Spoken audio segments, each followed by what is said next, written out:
Student आज हम देखेंगे validity of first born approximation. तो हमने पहले थोड़ी देर पहले हमने निकाला था उस पिछली वीडियो में फर्स्ट बॉर्न अप्रोक्सीमेशन हमने निकाला था। तो उसकी वैल्यू मैंने यहाँ पर लिखी है क्वेश्चन नंबर 27 में। उसकी वैल्यू होती है आपकी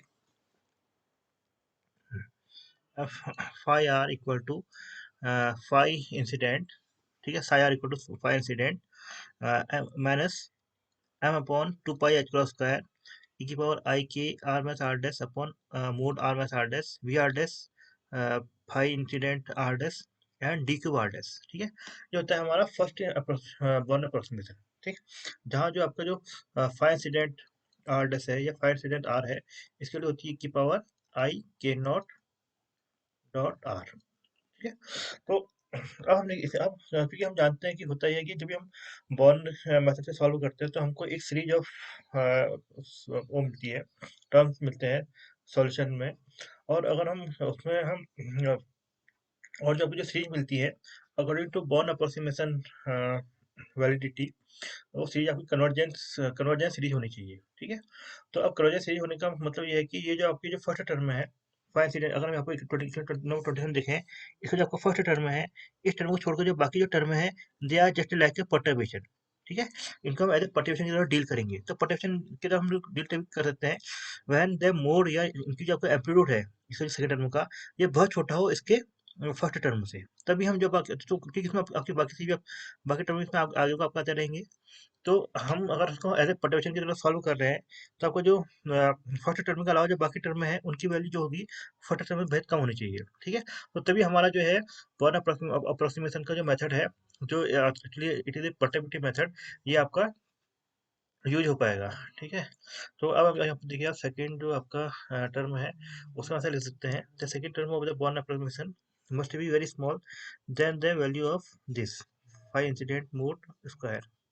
ठीक है, तो वी नो दैट ई के फाइव इंसिडेंट इक्वल टू होता है आपके पावर आई की नॉट आर होता है। तो इसके लिए उठा के हम लिख देंगे यहाँ पर, तो बन जाता है आपका ये। ठीक, और we know that mod of E की पावर आई के नॉट डॉट आर मोड इसका इसका इक्वल टू उसका वन होता है। ठीक है, तो हमने यहाँ पर इक्वल टू इसके ऊपर हमने दिया आपका वन। ठीक, नाउ अब हम लेते हैं इलास्टिक स्कैटर देखें। तो उस केस में आपका जो है के नॉट होता है, के नॉट का जो आपका मैग्नीट्यूड है, ठीक है, जो होगा वो के मैग्नीट्यूड के बराबर होगा, इसको हम इक्वल टू के बराबर लिख सकते हैं। Means when there is elastic scattering the mod of और the amplitude of wave is not change. ठीक है, वेव वेक्टर का जो एम्पलीट्यूड आपको चेंज नहीं होगा, सिर्फ उसका डायरेक्शन चेंज हो जाएगी वेव वेव वेक्टर की। ठीक है, तो हम और हम ये जानते हैं कि जो आपका जो वी आर होता है इट इज़ वेरी डिक्रीजिंग। अगर ये आपका डिक्रीज कर रहा है और इसकी मेजर वैल्यू अगर आपकी आर इक्वल जीरो पर है, तो यहाँ पर हम ये ले सकते हैं कि उसकी जो आपकी मेजर वैल्यू आपकी कितनी है, आर इक्वल जीरो पर है। तो हम यहाँ पर आर इक्वल जीरो अगर पुट करें तो उस केस में क्या हो जाएगा, आपका वी आर की हमको मेजर वैल्यू मिल जाएगी। ठीक है, so just we put R equal zero here. ठीक है, आर इक्वल जीरो हेयर से नीचे, तो ये आपका कितना की बन जाती है, e की पावर आई की R dash upon R dash square V R dash D R dash और e की power I K dot R dash में लिख दिया equal to K R cos of theta. तो इसको उठा के हमने यहाँ पर लिख दिया theta dash into sine theta dash D theta dash this is less than one. तो ये आपकी होनी चाहिए वैलिडिटी, ये आपकी वैलिडिटी है नॉर्मली उसके केस में। अगर हम ये ले रहे हैं कि बॉर्न जो अप्रोक्सीमेशन है it is A perturbation method. ठीक है, अब उसका हम तो आगे सॉल्व करते हैं। अब हम इंटीग्रेशन निकाल लेते हैं। आपके हम ये देखते हैं कि जो आपके जो कुछ टर्म इसमें ऐसे आपके ऐसे हैं, जे आर ऑलरेडी डिपेंडेंट और आर डैश। आपका टर्म आपके इसमें ऐसे है, J all dependent on theta dash and D theta dash. ये जो आपको जो डी फाई है, वो तो जाहिर सी बात है, वो आपका क्या होगा, उसको हम इंटीग्रेट करके बाहर से ले लेंगे, तो टू बटे टू या आपका जो टू पाई आपको अपना कैंसिल हो जाएगा, तो उसके ये अपना कैंसिल आपका हो जाएगा। ठीक है, तो इस वजह से मैंने इसको नहीं लिया है यहाँ पर, इसमें हटा दिया यहाँ से। तो हमने यहाँ पर सिर्फ थीटा के डायरेक्शन लिखे हुए हैं। ठीक है, तो इसको हम यहाँ से हटा देते हैं, टू पाई भी यहाँ से हम हटा देते हैं। हम यहाँ पर सिर्फ थीटा के लिख देते हैं, जीरो टू पाई थीटा गया और R equal to R dash equal to गया आपका zero to infinity. This become M upon H cross का zero to infinity R dash E की पावर आई की R dash V R dash D R dash into zero to pi E की power I की R dash sine theta dash और D theta dash must be less than one. अब जो आपका जो ये टर्म है इसका हम इंटीग्रेशन कर सकते हैं आराम से, just put cos theta dash equal to X. तो यहाँ पर हमने निकाला हुआ है सिंपल सा, ये पर पहले निकाला हुआ है, इसे हम जानते हैं, तो इसके लिए आपके लाट में आ जाएगी। इस पे देखिए M upon H cross square R dash E की पावर आई की R dash V R dash D R dash और आपका आ जाएगा। अब इसमें हम ऐसे करते हैं, हम जानते हैं कि मोड ऑफ जो आपका आई होता है जिस इक्वल टू 1।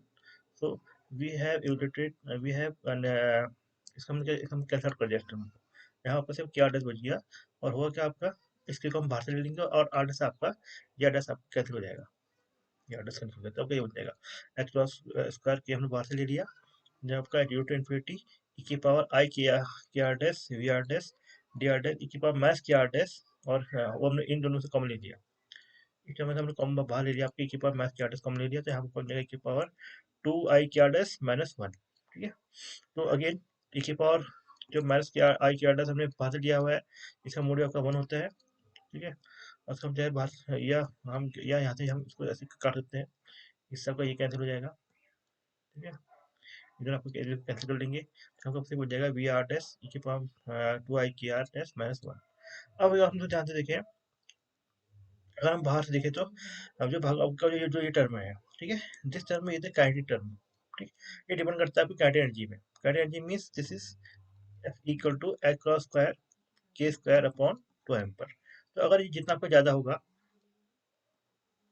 जितना आपका ये टर्म ज़्यादा होगा उतना आपका इसकी वैलिडिटी ज़्यादा होगी। ठीक है, तो लेता हूँ आई इक्वल टू होता है आपका H cross square K square upon 2 M.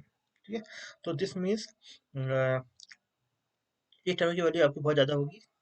ठीक है, जब जो अगर आपका जो डिनोमिनेटर अगर आपका बहुत हाई हो, ठीक है, दिस मीन्स जब जो ये है ये whole term will be very less than 1। तो इसको 1 से कम होने के लिए क्या होना चाहिए, आपका ये टर्म आपका ज़्यादा होना चाहिए, एच क्रॉस स्क्वायर के अपॉन एम, ये टर्म आपका ज़्यादा होना चाहिए। ठीक है, ये टर्म आपका ज़्यादा तब होगा when we have the large kinetic energy. So Born approximation is valid for the large kinetic energy. और दूसरी चीज़ ये है कि जो आपका वी आर डैश है इसके तो ये आपका कम होना चाहिए। तो तभी आपका ये पूरा टर्म क्या होगा, आपका एक से बहुत छोटा रहेगा। तो this means the Born approximation is applied for the case of large kinetic energy and weak scattering potential.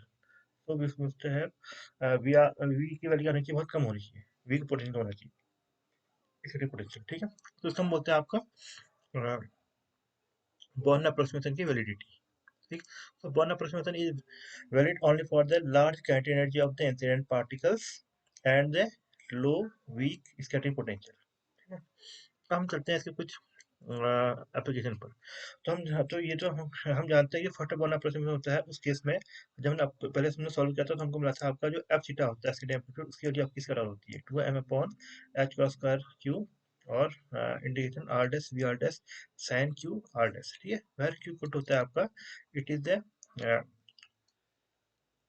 difference between the incident wave vector minus the scattered wave vector. ठीक है, तो क्योंकि क्योंकि अपने आपने देखा जाए तो it is the transfer of momentum, अगर हम एच परसेंट कर दे तो it is the transfer of momentum to the incident particle by the scattering potential. ठीक है, तो यहाँ पर हम लिख देते हैं इसको, तो हम पहला केस उठाते हैं आपका case of attractive potential well. इस केस में अगर हम ले लें सिंपल सा कि हमारा जो आपका पोटेंशियल वेल है, ठीक है, ये हमारा जो आपका वो है स्केटिंग पोटेंशियल है, वो आपको क्या है में स्क्वायर वेल है सिंपल सा। ठीक है, ये मत चाहे स्क्वायर वेल, तो ये आपको कुछ ऐसा है। ठीक है, ये आपका आर नॉट हो गया, ये आपका आर हो गया और ये हो गया आपका पोटेंशियल। इसके लिए आपका मैथ भी नॉट के बराबर है इसी मेजर वैल्यू। तो इस केस में अगर आपका स्केटिंग पोटेंशियल अगर आपका ऐसा है, तो उस केस में आपका बॉर्न अप्रोक्सीमेशन के हिसाब से हम इसका स्केटिंग एम्पलीट्यूड निकालते हैं। ठीक है, और उसके बाद हम इसका निकालेंगे आपका डिफरेंशियल स्केटिंग क्रॉस सेक्शन। तो हम बहुत सिंपल ऐसे निकालना, हमें क्या करना है सिर्फ we just replace the value of V R dash, ठीक है, by these values of V R, ये हो जाएगा आपका। इसको हम जानते हैं कि it is non zero only for the case for R equal to zero से लेके आर डैश तक, आर जीरो तक, जब नॉन जीरो है बाकी केस में आपका जीरो बन जाता है। तो हम क्या करेंगे, इसको इस पूरे टर्म को हमने जहाँ मैंने जस्ट आर डैश को मैंने यहाँ पर आर से रिप्लेस कर दिया सिंपल सा। ठीक है, तो हम यहाँ पर क्या करते हैं सिंपल सा, जो इस इंटीग्रल को हम दो पार्ट में डिवाइड कर देते हैं, from zero to R naught, जहाँ जहाँ पोटेंशियल कितना है आपका वी नॉट के बराबर है। ठीक है, और then R naught to infinity, जहाँ पोटेंशियल आपका जीरो के बराबर है। तो इसका अगर इसमें रख देंगे तो ये इक्वेशन आपकी बन जाती है। F theta equal to minus 2m upon H cross square, ये हो जाता है आपका 0 टू आर नॉट, जहाँ आपका पोटेंशियल क्या आपका नॉन जीरो है, जिस केस में V R dash sine Q R dash D R dash plus R zero to infinity, जहाँ पोटेंशियल आपका जीरो है, जहाँ पोटेंशियल आपका जीरो है, तो हो जाएगा आपका R zero to infinity R dash V R dash sine Q R dash D R dash, ठीक है। तो let's put the value of potential V R, तो हो जाएगा आपका बाकी दूसरे, आप जानते हैं सेकंड टर्म क्या आपका यहाँ पर तो आपका जीरो है, पोटेंशियल वैल्यू आपकी जीरो है इस केस के लिए, यहाँ आपका जीरो बन जाएगा, और हमें यहाँ पे देंगे आपका minus V naught, because constant जो अपन बाहर से ले लिया, उसको हम आराम से डिलीट कर देंगे यहाँ पर से, सिंपल सा, तो हम डिलीट कर देंगे हम, जैसे बात है बहुत सिंपल इंटीग्रेशन करना। फर्स्ट फंक्शन हम आर से ले लेंगे यहाँ पर, ठीक है, r will be first function and sin q r dash will be second function, तो हमने फर्स्ट डिलीट कर दिया, सिंपल सा। डिलीट करने के बाद हमको ये मिल जाएगा, अब थीटा की वैल्यू हमको ये मिल जाएगी, ठीक है। जब आपको अपनी वैल्यू हमको ये मिल गई, तो हमने क्या किया यहाँ पर से क्यू क्यू स्क्वायर हमने कॉमन ले लिया वहाँ से, तो वहाँ पर क्यू क्यू क्यू बन जाएगा, ठीक है। यहाँ पर आ जाएगा sine Q R naught minus Q R naught cos Q R naught. अब यहाँ से इसको हम क्यू आर ऊपर भी आप आर नॉट से ऊपर भी इंटू देते हैं, आर नॉट से नीचे भी इंटू देते हैं, इस टर्म में ऊपर इंटू कर देते हैं, आर क्यूब से नीचे इंटू कर देते हैं, तो बन जाएगा आपका this will be 2mv naught R cube और एच क्यू स्क्वायर, और ये आपका पूरा आपका आ जाएगा वह क्योंकि वैल्यू होगी आपकी 2k साइन थीटा बाई 2। तो अब यहाँ पर हम देखते हैं कि ये आपका जो टर्म यहाँ पर आपका आया है, ठीक है, इसके बाद आपका जो सिर्फ ये टर्म है, ठीक है, this term is the function of theta, because क्योंकि वैल्यू कितनी है आपकी 2k sin theta by 2, so this is the only the function of, it is only the function of theta, ठीक है। तो ये आपका जो हम जानते हैं कि इसकी वैल्यू आपकी मैक्सिमम तब होगी when this theta is equal to 0, जब थीटा जब आपका 0 हो जाएगा तो दिस मींस आपका ये भी 0 हो जाएगा, नीचे टर्म और 0 हो जाएगा, तो ये आपकी इसकी मैक्सिमम वैल्यू आपकी तब आएगी when theta is equal to 0। तो we can say that at theta equal to 0 the scattering is high, ठीक है। तो there is a scattering peak at theta equal to 0 angle, और D sigma upon D omega हम निकाल सकते हैं by this formula, जानते हैं इसको हम। तो हमने एफ थीटा वैल्यू रख दिया ऊपर से, यहाँ से हमने एफ थीटा वैल्यू रख दी, तो बन जाएगा आपका सिंपल सा ये बन जाएगा। तो ये था आपका इसका इसका यूज। अब हम चलते हैं इसके बाद स्क्रीन कूलम्ब पोटेंशियल में, ठीक है। तो स्क्रीन कूलम्ब पोटेंशियल की वैल्यू होती है आपकी, मैंने यहाँ पे लिखी हुई है, जिससे वी आर इक्वल टू होता है आपका minus Z square upon R E की पावर माइनस आर अपॉन ए, ठीक है। वह ए का हम ले सकते हैं स्कैटरिंग रेडियस, ठीक। तो वन अप्रोक्सीमेशन में उसको रख देते हैं, ठीक है। तो जो आपका 0 टू ये आपका फर्स्ट वन अप्रोक्सीमेशन का फॉर्मूला है, जहाँ वी आर की जगह पर हम रख देंगे आपका इसकी वैल्यू ये रख देंगे, तो बन जाता है आपका 2m Z square upon H plus Q R dash upon R dash आपका डैश कैंसिल हो जाएगा, यहाँ पर ये आ जाएगा, फिर इसको हम इंटीग्रेट कर देंगे सिंपल सा, ठीक है। इसको मान लेंगे फर्स्ट फंक्शन इसको मान लेते हैं, सेकंड फंक्शन इसको मान लेते हैं, तो हमने यहाँ पर ओपन कर दिया, ठीक है।